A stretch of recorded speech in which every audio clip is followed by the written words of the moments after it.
بسم اللہ الرحمن الرحیم۔ السلام علیکم۔ 16 سالہ لڑکی گھر سے بھاگی تو کوٹھے پر پہنچ گئی۔ 3 سال بعد 8 بچوں کی ماں، سن کر رونگٹے کھڑے ہو جائیں گے۔ زارا: نہیں، تم یہ کیسے کر سکتی ہو؟ بھلا تمہیں ایسا ہرگز نہیں کرنا چاہیے تھا۔ کم سے کم اپنے ماں باپ کا تو خیال کرو، اپنے گھر کی عزت کی کیا تمہیں کوئی پرواہ نہیں ہے؟ میں شفق اس روز زارا کو بہت سمجھانے کی کوشش کر رہی تھی، مگر زارا تو سمجھنے کا نام ہی نہیں لے رہی تھی۔ اس وقت دونوں ہی ہم عمر اور 16 سال کی میٹرک کی طالبہ تھیں۔ شفق تو بہت ہی سمجھدار تھی، مگر زارا بالکل ہی ناسمجھ اور بیوقوف سی لڑکی تھی۔ زارا، ایک بار پھر سے سوچ لو۔ شفق بار بار زارا کو سمجھائے جا رہی تھی، مگر زارا تو اپنی ہی ضد پر اڑی ہوئی تھی۔ اسے تو بس گھر سے بھاگنا ہی تھا۔ وہ شاہ میر کو پسند کرنے لگی تھی اور شاہ میر بھی زارا کو بہت پسند کرتا تھا۔ شاہ میر ایک اچھے کھاتے پیتے گھرانے سے تعلق رکھنے والا ایک پڑھا لکھا اور سمجھدار لڑکا معلوم ہوتا تھا۔ وہ ہمارے سامنے والے ہی لڑکوں کے اسکول میں پڑھانے آتا تھا۔ اس کی عمر اس وقت کچھ 22 سے 25 برس تھی۔ اس نے ہی زارا کو ایک اسکول کے فنکشن میں دیکھا تھا، جب ہمارے اسکول نے بھی ان تمام اسکولوں کے ساتھ فٹ بال اور ڈھیروں کھیلوں کے مقابلے میں حصہ لے رکھا تھا، اور میں اور زارا بھی ان مقابلے میں جیتی تھی۔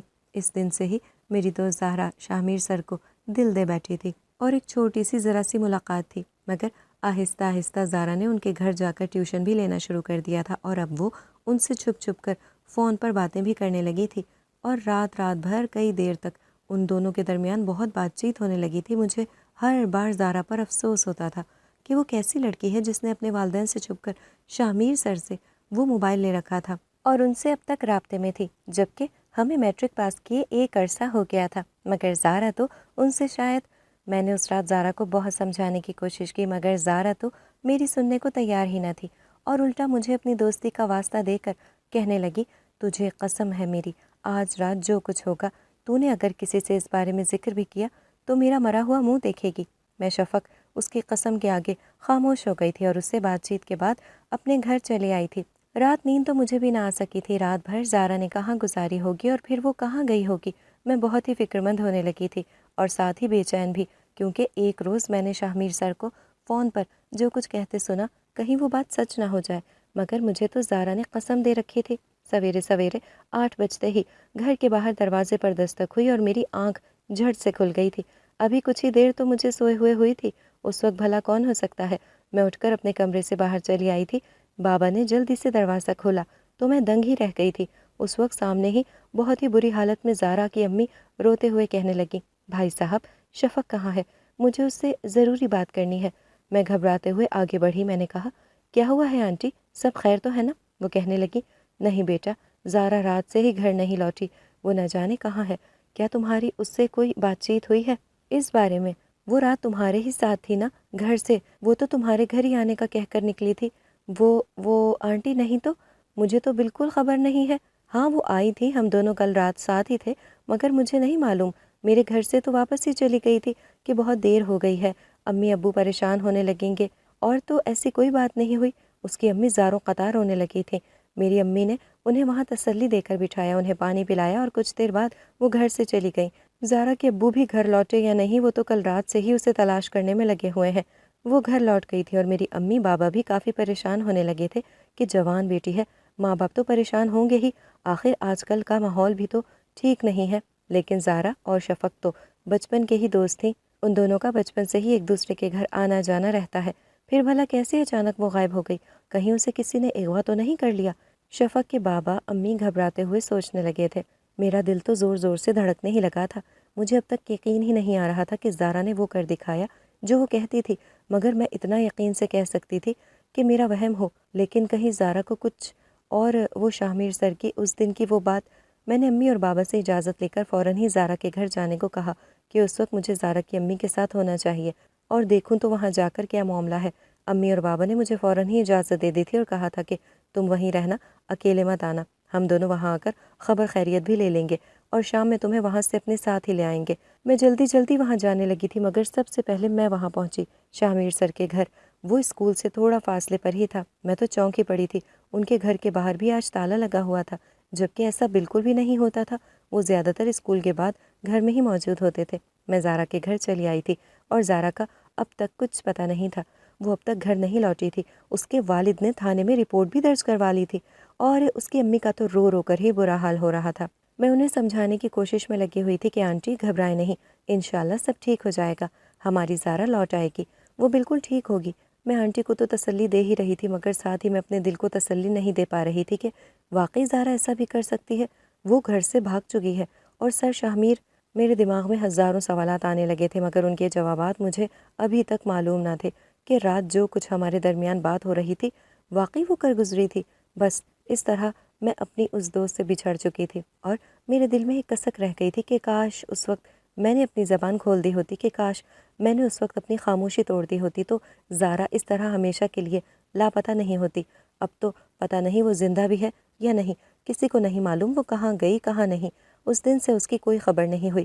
میں اپنی بڑی بیٹی کو سمجھاتے ہوئے، اسے نصیحت کرتے ہوئے سمجھا رہی تھی، میری آنکھوں میں آنسو تھے اور ایک طرف زارا سے بچھڑنے کا غم بھی تھا کہ بچپن کے دوست زارا اور میں جوانی کے اس پہر میں جہاں لڑکپن میں کم عمر لڑکیاں پیار محبت کے ناسمجھی کے کھیل وہ غلطی سے سرزد کر بیٹھتی ہیں کہ سارا ہی زمانہ انہیں رسوا کر دیتا ہے۔ میری شادی ہو چکی تھی اور پھر میں اپنے سسرال آ چکی تھی اور اپنے سسرال کی گہما گہمی میں اس طرح کھوئی کہ سب کچھ بھول بیٹھی تھی، اور پھر شادی کے بعد سسرال کی ذمہ داری اپنے شوہر کی ذمہ داری میں اس طرح مصروف ہو گئی کہ زارا کا نام و نشان تک بھول بیٹھی۔ اور وقت گزرتا گیا اور ماشاءاللہ میں نے 2 بیٹوں اور 1 بیٹی کو جنم دیا، اور آہستہ آہستہ ان کی ذمہ داری نے بھی مجھے چاروں اور سے گھیر لیا تھا۔ گھر گھرستی اور بچے، شوہر، ان سب کے بیچ ایک عورت اپنے آپ کو بھول جاتی ہے اور انہی میں گم ہو کر رہ جاتی ہے۔ میرے ساتھ بھی ٹھیک ایسا ہی ہوا تھا، اور پھر جب میری بیٹی جوانی کے اس موڑ پر پہنچی تو مجھے فوراً ہی زارا کا خیال رونما ہوا۔ جب میری بیٹی نے پہلی بار ایک ٹیوشن لینے کی ضد کی اور وہ ٹیچر ایک میڈم نہیں بلکہ ایک سر تھے، تو سنتے ہی میرا دل دھک سے رہ گیا اور میرے ذہن میں اچانک وہی حادثہ آ گیا اور میری آنکھوں سے آنسو آ گئے تھے اور میں نے صاف انکار کر دیا تھا۔ تب مجھ سے میری بیٹی نے تفصیل پوچھی، تب میں نے اسے یہ ادھوری کہانی سنائی اور بتایا کہ کس طرح اس زمانے کے لوگ لڑکی پر آنچ آتے دیر نہیں لگاتے۔ میری بیٹی ماشاءاللہ سمجھدار تھی اور میری بات پر فوراً ہی عمل کرتی تھی، اور ایسی ناسمجھی کی امید مجھے اس سے کبھی نہ تھی۔ اس نے ٹیوشن کے لیے ایک اچھے ٹیچر کے گھر جانا شروع کر دیا تھا اور وقت گزرتا گیا۔ اچانک ایک روز اسے میں نے ٹیوشن سے واپسی پر گھبراتے ہوئے دیکھا اور کہا، کیا بات ہے شہنیلا، سب خیریت تو ہے نا بیٹا؟ تم کیوں گھبرائی ہوئی ہو؟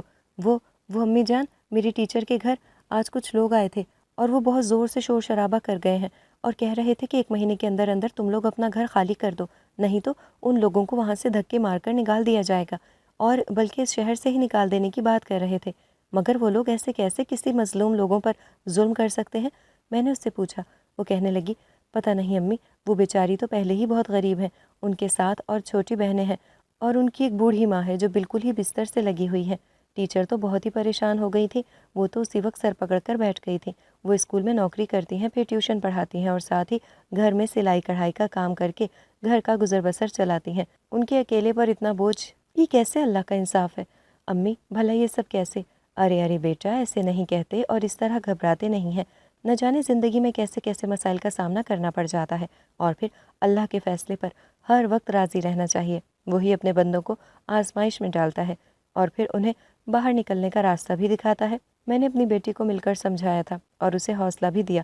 اس کی عادت تھی، وہ بہت ہی جلدی گھبرا جاتی تھی اور دوسرے لوگوں کے لیے وہ بچپن سے ہی بہت حساس تھی، اور آج تو اتنا گھبرایا ہوا دیکھا، مجھے اپنی وہ گھبراہٹ زارا کے لیے پھر سے یاد آ گئی تھی۔ اگلے روز کومل ٹیوشن جانے لگی تھی اور میں اس کے واپس آنے تک بہت ہی گھبرائی ہوئی تھی کہ نہ جانے اس بیچاری ٹیچر کے گھر کے حالات کیسے ہوں گے۔ جب کومل واپس آئی تو میں نے سب سے پہلے اس سے وہاں کی خیریت معلوم کی تو کومل نے کہا، امی وہاں تو بہت لوگ آئے تھے اور ٹیچر سے اکیلے میں کچھ بات چیت کر رہے تھے، مگر میں نے صرف اتنا ہی سنا کہ وہ لوگ ان کی امی کے کوئی جان پہچان کے لوگ تھے، انہیں بہت ہی برا بھلا کہہ رہے تھے۔ میں نے سب سے پہلے تو کومل کو بہت ڈانٹا تھا کہ یہ بالکل اچھی بات نہیں ہے کسی کے گھر میں کان لگا لگا کر ان کی باتیں سننا، مگر امی میری وہ نیت ہرگز نہیں تھی، آپ تو جانتی ہیں۔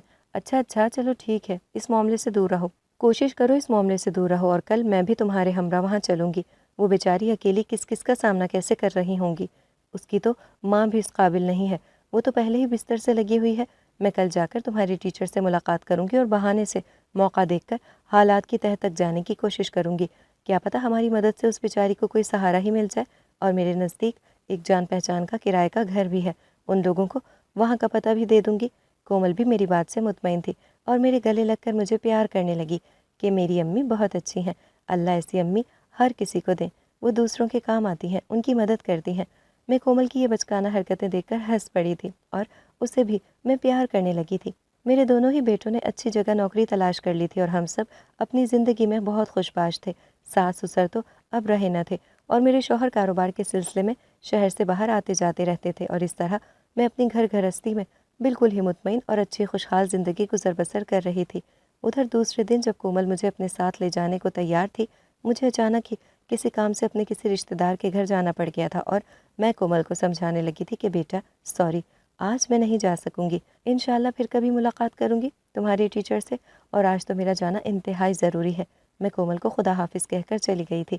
رات مجھے گھر لوٹنے میں بہت ہی دیر ہو گئی تھی۔ جاب سے گھر آتے ہوئے مجھے میرے بیٹے نے واپسی پر اپنے ساتھ ہی لے لیا تھا اور ہم دونوں ہی گھر چلے آئے تھے۔ میں نے دونوں بیٹوں کو کھانا کھلایا اور کومل کو آواز لگاتی رہی، مگر آج وہ تو کھانا کھانے کے لیے بھی اپنے کمرے سے باہر نہیں آئی تھی۔ رات میں جو ہی اس کے کمرے میں پہنچی، میں تو حیرت زدہ ہی رہ گئی تھی۔ کومل تو وہاں ایک طرف بیٹھی آنسو بہا رہی تھی۔ اسے روتا ہوا دیکھا تو میرا دل زور زور سے دھڑکنے لگا تھا۔ اللہ رحم کرے، سب ٹھیک تو ہے نا؟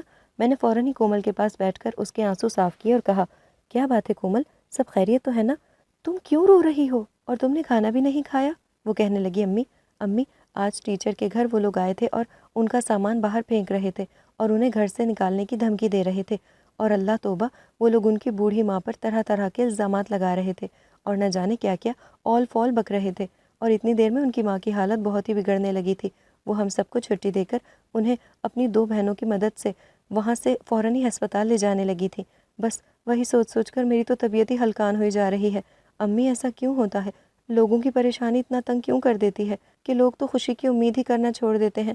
میں نے کومل کو پھر سے سمجھایا اور اسے اپنے ہاتھ سے کھانا کھلایا اور وعدہ کیا کہ ہم دونوں کل ہسپتال ساتھ ہی چلیں گے اور ان کی والدہ کی خیریت بھی معلوم کر لیں گے۔ کومل کو کھانا کھلا کر میں نے سونے کے لیے کہہ دیا تھا۔ وہ اپنے کمرے میں سو گئی تھی اور میں ساری رات آج پھر سے ان خیالوں میں سو نہ سکی تھی۔ میں نے ذرا دیر آنکھ لگائی تو خواب میں آج زارا کو ویسے ہی ہنستا کھیلتا وہی جوانی کے کچھ اپنے وہ مناظر دیکھے تو میرا دل کانپ اٹھا تھا۔ آج برسوں بعد یوں زارا کا خیال کیسے آ گیا تھا؟ شاید میں اب تک وہ حادثہ بھول نہ سکی تھی، اور یہی وہ وجہ تھی کہ میں جب پریشان ہوتی تو اپنی دوست زارا کو ہی اکثر خواب میں دیکھا کرتی تھی۔ وہی تو میری ایک سہیلی تھی جو ہر دکھ درد میں میرے ساتھ برابر کھڑی رہا کرتی تھی۔ سویرے ہی میری آنکھ کھلی تو سب سے پہلے میرے کانوں میں کومل کی آواز گونجنے لگی تھی، امی جلدی اٹھیں پلیز، میرا تو دل ہی بیٹھا جا رہا ہے۔ مگر بیٹا ہوا کیا ہے، کچھ تو کہو۔ میں کومل کا ہاتھ پکڑ کر اسے سہارا دینے لگی تھی۔ وہ بری طرح گھبرائی ہوئی تھی، اس کے چہرے سے پسینے چھوٹ رہے تھے اور منہ سے جو ہی نکلا، امی ٹیچر کی والدہ کا انتقال ہو گیا ہے۔ میں تو انا للہ پڑھتے ہوئے کومل کو سنبھالنے لگی اور ہم دونوں فوراً ہی افسوس کے لیے کومل کی ٹیچر کے گھر پہنچ گئے تھے۔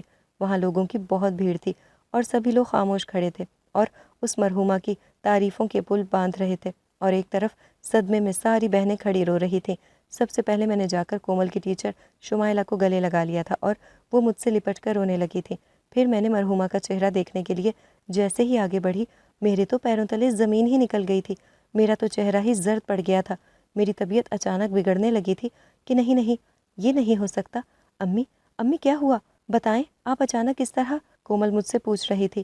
میرے منہ سے نکلا، بیٹا یہ تو میری بچپن کی سہیلی زارا تھی، مگر یہ سب… میں تو سر پکڑ کر وہیں بیٹھ گئی تھی۔ میری طبیعت سنبھالے سے بھی نہیں سنبھل سکتی تھی۔ بیٹا مجھے ابھی اسی وقت گھر لے چلو پلیز بیٹا، میرا یہاں دم گھٹا جا رہا ہے۔ اچھا آپ پریشان نہ ہو امی، ہم لوگ چلتے ہیں۔ کومل مجھے گھر لے آئی تھی اور بار بار میرے ذہن میں وہی مرحومہ کا چہرہ جو میری ہی اپنی زارا تھی۔ میں تو سوچ سوچ کر پاگل ہوئی جا رہی تھی۔ اچانک اس سے سالوں بعد ملاقات، وہ بھی اس طرح کہ وہ اب زندہ نہیں رہی۔ کچھ دنوں بعد جب میں ان بچیوں کی خیریت لینے ان کے گھر گئی، کیونکہ میرے اندر وہ کسک آج بھی باقی تھی کہ میں نے اس وقت اپنی زبان نہیں کھولی تھی اور خاموش رہی۔ کاش آج زارا زندہ ہوتی۔ میں زارا کے گھر چلی آئی تھی اور کومل بھی میرے ساتھ ہی تھی۔ میں نے کومل کو منع کیا تھا کہ وہ اپنی ٹیچر سے میرے اور زارا کے بارے میں کچھ نہ کہے۔ میں نے اس کی ٹیچر شمائلہ سے پوچھا، بیٹا وہ لوگ کون ہیں؟ کومل نے مجھے بتایا ہے جو تمہیں یہاں روز آ کر تنگ کرتے ہیں۔ وہ مسکرانے لگی اور بولی، وہ میری ماں کے دشمن ہیں جو انہیں سارے زمانے کے سامنے بدنام کرتے آئے ہیں۔ میں نے سوالیہ نظروں سے اسے دیکھا۔ وہ کہنے لگی، ہاں میں سچ کہہ رہی ہوں آنٹی، میری ماں ایک گنہگار تھی۔ وہ بدقسمت عورت تھی جو گھر سے بھاگ کر کوٹھے پر چلی آئی اور 3 مہینے بعد اس نے ہم 8 بچوں کو جنم دیا۔ میں اسے گھورنے لگی تھی۔ بیٹا یہ تم کیا کہہ رہی ہو؟ تم ہوش میں تو ہو؟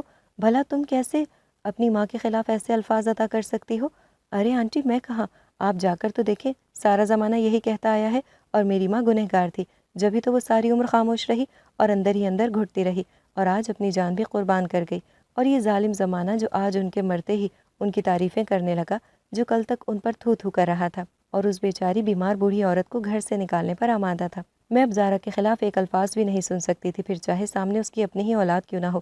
میرا دل ہرگز زارا کو گنہگار ماننے کے لیے راضی نہ تھا۔ کاش میں زارا سے ایک بار مل چکی ہوتی، کاش وہ زندہ ہوتی، مگر شمائلہ جو کچھ کہہ رہی تھی کیا وہ سچ تھا؟ اس رات واقعی زارا کا اٹھایا گیا قدم بالکل درست نہ تھا؟ زارا ایسا ہرگز نہیں کر سکتی تھی۔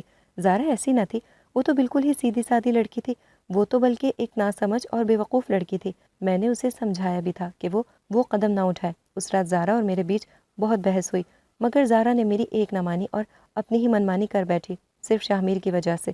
میں چیخ پڑی تھی اور زارا کے خلاف میں نے جو کچھ صفائی دی اس پر شمائلہ اور اس کی تمام بہنیں دنگ رہ گئی تھیں کہ بھلا میں زارا کو کیسے جانتی ہوں۔ میں نے زارا اور شاہمیر کے بارے میں کس طرح اپنی زبان کھولی۔ شمائلہ جھٹپٹا کر بولی، آپ شاہمیر کو جانتی ہیں؟ وہ کہاں ہے؟ اس وقت میں نے کہا، تم لوگوں کو معلوم نہیں؟ حیرت ہے، شاہمیر تم لوگوں کا باپ ہے اور تم لوگ ہی نہیں جانتے۔ وہ کہاں ہے؟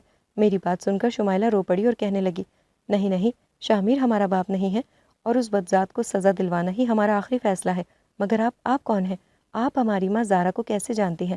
جب کومل نے ان تمام بہنوں کو میری اور زارا کی وہی ادھوری کہانی سنائی اور پھر شمائلہ نے کہا کہ اس سے آگے کی کہانی میں بتاتی ہوں۔ جس رات زارا بھاگی تھی وہ شاہمیر کے کہنے پر ہی گھر سے بھاگ کر اسٹیشن پر پہنچی تھی، جہاں شاہمیر پہلے ہی موجود تھا اور اس نے وعدے کے مطابق زارا کو نکاح کے لیے ہاں کر دی تھی اور دونوں ہی وہاں سے بھاگ کر دوسرے شہر آ گئے تھے۔ اس شہر میں شاہمیر اور زارا کو کوئی نہیں جانتا تھا۔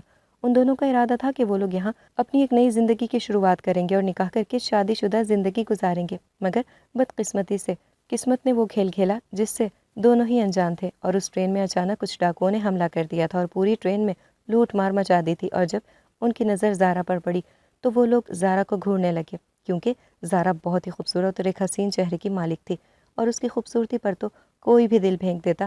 مگر کچھ ایسا ہوا کہ شاہمیر کو مار پیٹ کر ان ڈاکوؤں نے ایک طرف کر دیا تھا اور زارا کو وہاں سے اٹھا کر زور زبردستی کر کے لے گئے تھے۔ زارا چیختی چلاتی رہی مگر کوئی اس کی پکار سننے والا نہ تھا اور پھر زارا کا سودا ان ڈاکوؤں نے منہ مانگے داموں میں شہر کے ایک بڑے کوٹھے پر کر دیا تھا اور زارا وہاں باندھی بن کر رہنے لگی۔ اور اسی بیچ زارا نے کوٹھے پر ان غیر قانونی اور گھٹیا ماحول کو دیکھا تو اس پر قیامت ہی ٹوٹ پڑی تھی کہ وہ کس دلدل میں آ پھنسی ہے، جبکہ وہاں دور دور تک اسے بچانے والا یا وہاں سے نکالنے والا کوئی نہ تھا۔ وہاں تو لڑکیوں کو زور زبردستی کر کے کوٹھے کی شان میں چار چاند لگانے کے لیے رقص اور ناچ گانے کے لیے سجا دھجا کر امیر مردوں کے سامنے پیش کیا جاتا تھا، مگر زارا اب تک انکار کرتی رہی اور مار کھاتی رہی۔ اس پر وہ ظلم ہوئے جسے وہ سوچ بھی نہیں سکتی تھی اور ہر وقت اسے ہر لمحہ یہ سوچنے کے لیے مجبور کر دیا جاتا تھا کہ کاش وہ گھر سے بھاگی نہ ہوتی، کاش اس نے اپنی ماں باپ کی عزت کا خیال کیا ہوتا اور اسے رہ رہ کر اپنی غلطیوں کا احساس ہونے لگا تھا۔ مگر اس وقت وہ بہت ہی مجبور اور لاچار تھی اور وہ بھاگ بھی نہیں سکتی تھی۔ یہاں کوٹھے کی قید سے نکلنا اتنا آسان نہیں ہوتا، جو لڑکی ایک بار یہاں آ گئی وہ یہیں کی ہو کر رہ جاتی ہے۔ دوسری طرف ایک کنیز نے جب ہر بار اس بیچاری زارا کو مار پیٹ کھاتے دیکھا اور ہر ظلم سہتے دیکھا تو اسے اس پر ترس آنے لگا تھا۔ شاید زارا کی آنسوؤں کی پکار اللہ نے سن لی تھی اور اس کنیز نے زارا کو ایک ایسی سچائی بتائی کہ زارا کے اوپر آسمان ٹوٹ پڑا تھا اور زارا کو یہاں سے بھگانے میں اس نے پوری مدد کی، کیونکہ زارا اور اس کے بیچ جو ایک شرط پر معاہدہ ہوا تھا اس پر زارا رضامند تھی۔ اور پھر پورے 3 مہینے بعد زارا کو ایک روز سویرے ہی کوٹھے سے نکال کر بھگا دیا گیا تھا۔ مگر اب زارا یہاں سے بھاگ تو آئی تھی، مگر وہ اس وقت 8 بچوں کی ماں بن چکی تھی۔ اس کوٹھے میں زارا کے ساتھ جو کچھ 3 مہینوں میں ہوا وہ کوئی نہیں جانتا تھا سوائے زارا اور اس کنیز کے۔ پھر جیسے تیسے چھپ چھپا کر زارا یہاں آئی۔ اس نے اس کنیز کی مدد سے ایک کرائے کا گھر لیا اور اپنے 8 بچوں کی پرورش کی، اور زارا خود کو بھلا بیٹھی تھی۔ وہ محنت مزدوری کرنے لگی اور اپنی 8 بچیوں کو اس نے پڑھایا لکھایا اور ان کی اچھی اور نیک پرورش میں کوئی کمی نہ چھوڑی۔ اور پھر ہم بہنیں آہستہ آہستہ بڑی ہونے لگیں تو ہم نے اپنے باپ کا نام پوچھا اور کہا، امی ہمارے بابا کون ہیں؟ وہ کہاں ہیں؟ تو اکثر وہ امی خاموش ہو جاتی تھیں اور اسی طرح وقت گزرتا گیا اور پھر کچھ لوگوں نے آ کر یہاں تماشا شروع کر دیا تھا اور امی پر طرح طرح کے الزامات لگانے لگے کہ یہ وہی عورت ہے جو اپنے والدین کو چھوڑ کر گھر سے بھاگ نکلی تھی اور شاہمیر سے نکاح کر کے اسے چھوڑ کر وہاں سے کوٹھے پر چلی گئی، اور نہ جانے اس عورت نے کتنے ناجائز تعلقات رکھے اور اپنی 8 بیٹیوں کو جنم دے کر انہیں یہاں لے آئی، اپنا گناہ چھپانے کے لیے، اپنی بیٹیوں سے سچ چھپانے کے لیے انہیں یہاں لے آئی۔ مگر ہم لوگ اس بد کردار عورت کو یہاں ہرگز نہیں رہنے دیں گے اور اسے نکال دیں گے۔ اور اس طرح امی اپنے اندر وہ ایک راز لیے اندر ہی اندر گھلتی رہیں اور بیمار ہو کر بستر سے جا لگیں۔ اور پھر امی نے مجھے اور میری سبھی بہنوں کو پہلے ہی اس قابل بنا دیا تھا کہ ہم لوگ گھر کا گزر بسر چلا سکیں اور ان کا علاج کروا سکیں۔ پھر انہی کی وجہ سے ہم لوگ اس گھر سے نہ جا سکے اور ان کی بیماری زور پکڑتی گئی۔ اور پھر ایک روز ہماری ماں زارا ہمیشہ کے لیے ہم سے بہت دور ہی چلی گئی تھی، اور وہ بدقسمت عورت اپنا ایک غلط قدم اٹھانے کی وجہ سے اپنے گھر نہ لوٹ سکی، مگر اپنی 8 بچیوں کی پرورش اس نے پوری دل جمعی سے کی اور سارا الزام اپنے سر خاموشی سے لے لیا اور اس دنیا سے رخصت ہو گئی۔ مگر یہ زمانہ جو اب تک انہیں برا بھلا کہتا رہا، ان کے مرتے ہی ان کی تعریفوں سے پیچھے نہیں ہٹ رہا تھا۔ میں نے اور زارا کی سبھی بیٹیوں نے سب سے پہلے اس کمبخت شاہمیر کو تلاش کیا، اور جو ہی اس کی تلاش ختم ہوئی، میرا بیٹا پولیس میں تھا، اس کی مدد سے ہم نے شاہمیر کو ڈھونڈ ہی لیا تھا، اور وہ یہاں سے ایک عرصے سے بھاگا ہوا تھا، اور سب سے پہلے اسے جیل کی سلاخوں کے پیچھے کر دیا گیا تھا، اور اس کا بیان ریکارڈ کر کے ایک روز میں نے اور زارا کی سبھی بیٹیوں نے سارے محلے کو جمع کیا اور ریکارڈنگ سنائی، جس میں شاہمیر نے صاف صاف کہہ دیا تھا، اس نے خود قبول کیا تھا کہ اس نے ہی وہ ڈاکوؤں کا ڈھونگ رچا کر اس روز جان بوجھ کر زارا کو اغوا کروایا تھا، اور اس نے زارا کو کوٹھے پر لے جا کر اس کا سودا کر دیا تھا۔ اور پھر ہم نے کوٹھے پر چھاپا مار کر سب سے پہلے اس کنیز کو سب کے سامنے لا کر یہ بات ثابت کی کہ زارا بے قصور تھے اور بالکل ہی پاک دامن۔ وہ ظلم برداشت کرتی رہی، مگر اس نے کوٹھے پر کوئی بھی ایسا غلط کام نہیں کیا، اور ساتھ ہی ایک بڑے راز کا خلاصہ ہوا کہ یہ تمام کی تمام 8 بچیاں زارا کی اپنی نہیں بلکہ وہ اغوا کی ہوئی لاوارث اور بے سہارا بچیاں تھیں، جنہیں زبردستی اغوا کر کے بہت ہی چھوٹی چھوٹی عمر میں کوٹھے پر قید کر دیا جاتا تھا، اور انہیں پھر کوٹھے کی پرورش میں ہی ڈھال کر ان سے وہ تمام برے کام کروائے جاتے تھے۔ مگر اس کنیز نے زارا کو بھگانے سے پہلے اس سے اسی شرط پر رضامندی لی تھی کہ وہ ان بچیوں کو ایک ماں بن کر پالے گی اور ان کی اچھی نیک پرورش کرے گی، اور اسی طرح زارا بھاگتے وقت اپنے ساتھ ان 8 بچیوں کو لے کر وہاں سے بھاگ نکلی تھی، اور اس کنیز کی مدد سے اس نے گھر لے کر ان کو ماں بن کر پالا پوسا اور ان کی پرورش کی۔ اور سب سے حیرت انگیز بات، ان لڑکیوں میں ایک لڑکی اس کنیز کی بھی تھی جو زارا آتے وقت اس کا احسان اتارنے کے لیے اسے بھی اپنے ساتھ لے آئی تھی۔ اس وقت وہ بہت ہی چھوٹی تھی، جو آج زارا کی سب سے بڑی بیٹی شمائلہ تھی۔ وہ دراصل اس کنیز کی ہی بیٹی تھی، اور شاہمیر کو جب اطلاع ملی تھی کہ زارا وہاں کوٹھے سے بھاگ نکلی ہے، تو اس نے اپنے باپ کو بچانے کے لیے کہ کہیں وہ اس شاہمیر کا راز نہ کھول دے، اس نے ہی اس محلے کے لوگوں میں یہ خبر پھیلائی تھی کہ زارا گھر سے بھاگ کر کوٹھے سے رہ کر آئی ہے اور اپنا گناہ چھپانے کے لیے ان بچیوں کو اپنے ہمراہی لے آئی ہے۔ زارا کو اس کے کیے کی سزا اسی روز مل گئی تھی جب شاہمیر نے اسے کوٹھے پر بیچ دیا تھا، مگر سچی توبہ کرنے کے لیے اس نے اپنی ساری زندگی ان بچیوں کی زندگی بچانے کے لیے ان کی نیک پرورش کے لیے وقف کر کے انہیں ماں بن کر پالنے لگی، اور اس طرح اس نے اپنی غلطی سدھار لی تھی۔ اور دوسری طرف شفق کے دل میں آج بھی وہ کسک باقی رہ گئی تھی کہ کاش وہ اس وقت خاموشی توڑ دیتی۔ اگر آپ کو ہماری آج کی کہانی پسند آئی ہے تو اسے لائک کریں، شیئر کریں اور چینل کو سبسکرائب کرنا مت بھولیے گا، تاکہ آپ کو ہر نئی آنے والی ویڈیو کا نوٹیفیکیشن بر وقت ملتا رہے۔